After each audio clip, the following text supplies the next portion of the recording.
I think the most important thing about sharing stories is just creating a sense of belonging and being part of something.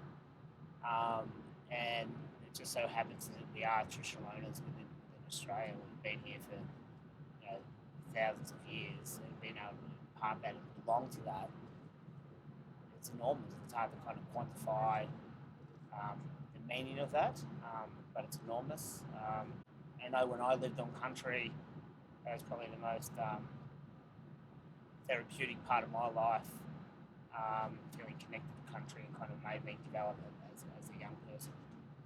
As an adult, I actually moved back to Tolls Gap, which is on Jabberong country. And while I was there, I was able to kind of really develop my sense of self and sense of belonging to my people, and hearing stories, visiting places of such significance where my ancestors have kind of had lived for, over 2,000 generations. And while there are some significant stories, the stories of our creator spirit Bunjil, which is central to our narrative and central to our storytelling of all stories, kind of span from the creator spirit Bunjil. So that's probably the most important one at the centre of that. And then there's the number of stories that kind of span off that, to do with how life was created, how we should practice our life. So, our morals, our values, our everyday practices, our law. Um, these are stories are important to be able to inform our cultural practice. I think language is one of those really important cogs of culture. There's many elements of culture, um, and language also plays a key role in connecting and being able to connect to someone else. It's important also to be able to kind of tell stories in language as well to keep that story going. I try and take my daughter on country as much as possible.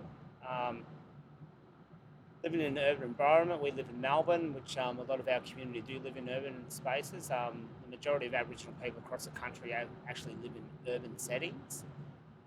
So the importance for them to be able to go back on country and actually have the opportunity to learn those stories is really, really important. Um, I hold in high regard. We don't necessarily have a book that, like a Bible that we can sit down and teach our young people, but we do have a narrative. We do have stories, so that's really important. And I see into the future, and this is part of one of those steps, of actually bringing those stories together and creating some more publications for our people. So if they are living interstate, living outside of the country, they still have the opportunity to learn the stories of their people. What we have elders within our community.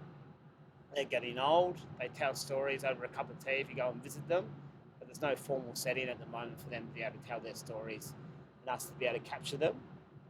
So when they pass, a lot of times those stories go with them.